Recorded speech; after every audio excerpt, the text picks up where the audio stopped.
Hello, hello. So, this is my stuff. I went to the thrift store today because I needed to drop some stuff off for my mom that she was clearing out and she didn't feel emotionally capable of dropping off herself because some of it was stuff that was my dad's before he passed and she just couldn't cope. So, I had to go to the thrift store to drop things off, and I figured while I was there, I might as well buy things because I have a spending problem. I was looking for some specific stuff, but then of course as you do, I found a bunch of stuff that I wasn't necessarily looking for, some of which is really cool. So, this isn't really witchy in and of itself, but I am super excited about it.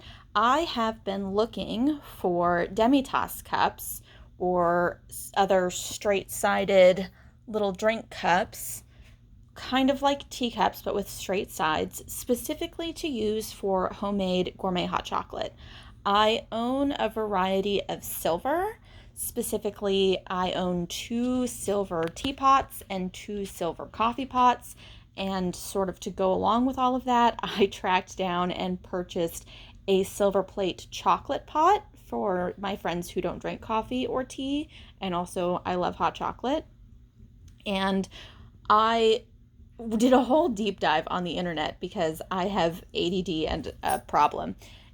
And I knew that I was looking for straight sided cups. Apparently, teacups are traditionally shaped like a bowl with a wide top instead of a straight sided cup so that the tea will cool faster because Western style tea is steeped at a higher temperature but enjoyed at a lower temperature.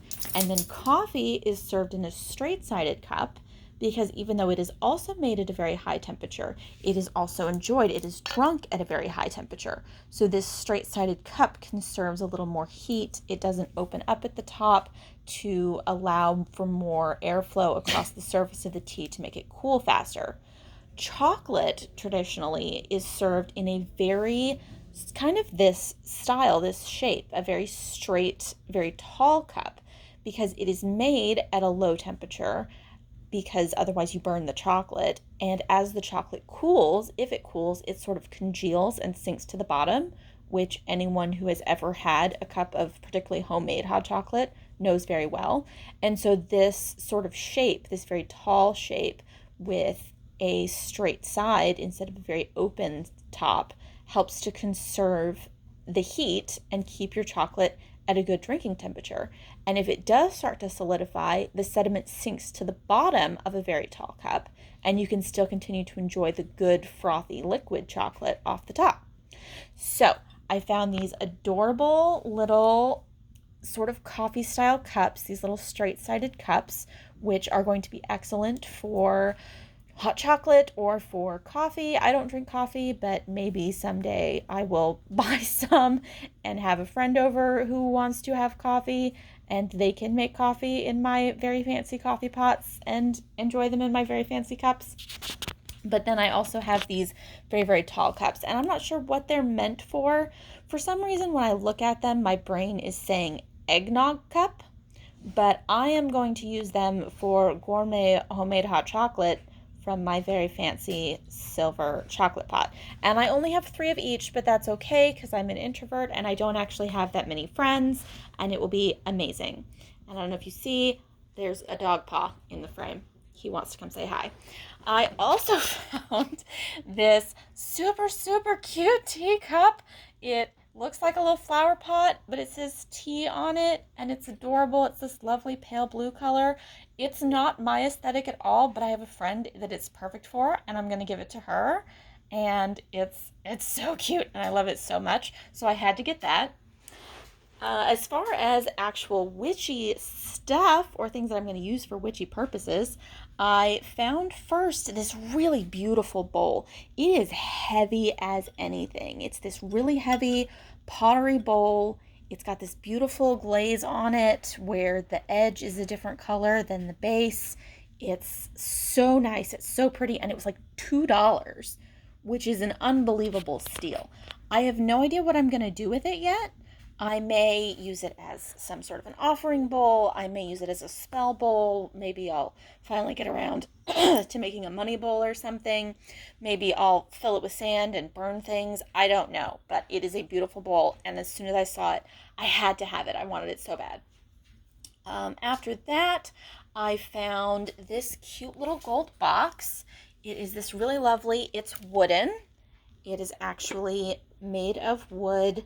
It has this sort of smell in it that's very aromatic. I'm not sure if it's the wood that I'm smelling or if something aromatic was stored in it, but it's mostly these beautiful gold leaves and then this lovely bird in the middle.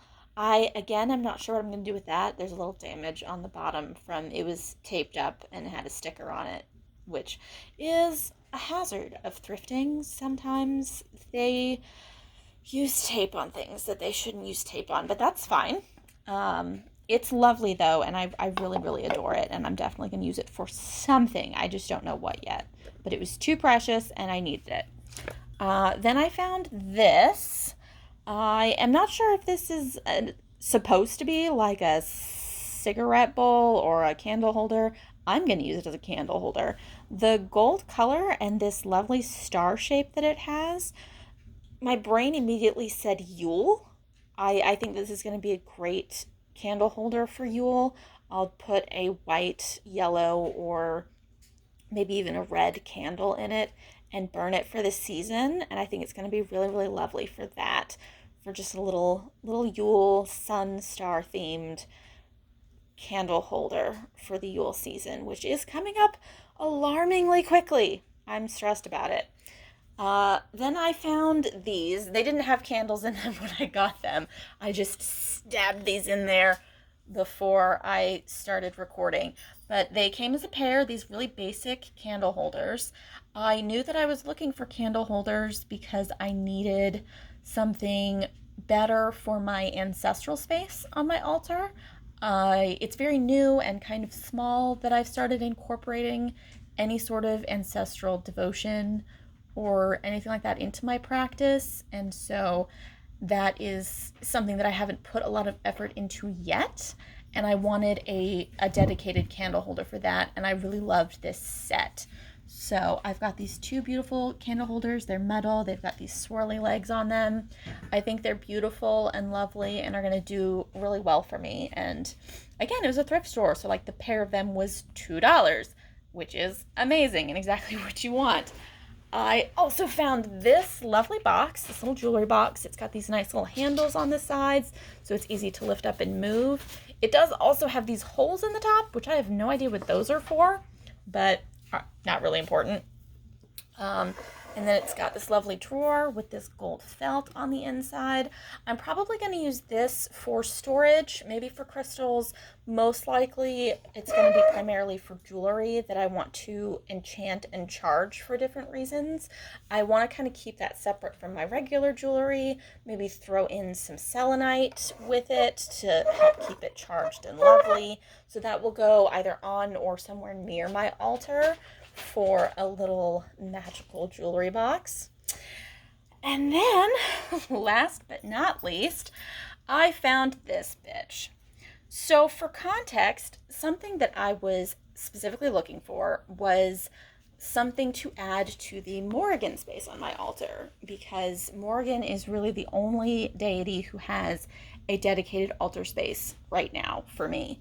And I just finished out burning 2 candles for her. They've been there for ages and ages, slowly burning down. They're the really big cylindrical candles that people call them 7-day candles.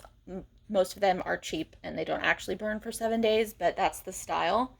And I had 2 of them and I officially killed them this morning. They're dead. I burned the last of them. So I knew I needed new candles for her, but also she doesn't have a really great offering bowl or offering plate.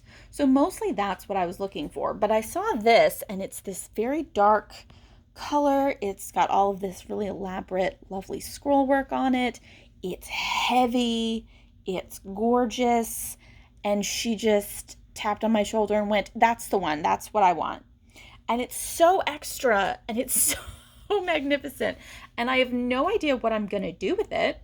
if I'm going to use it as a candle holder or if I'm going to find some sort of bowl or something to set on top and use it as an offering place.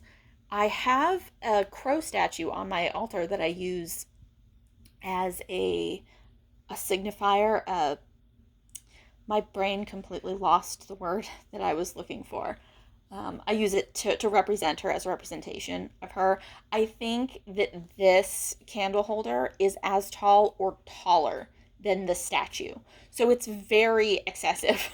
But I do love it, and I think that it is worthy of the magnificence that is Morgan. So that is all of the random shenanigans that I picked up today. I had a really good time, and thank you for enjoying my stuff.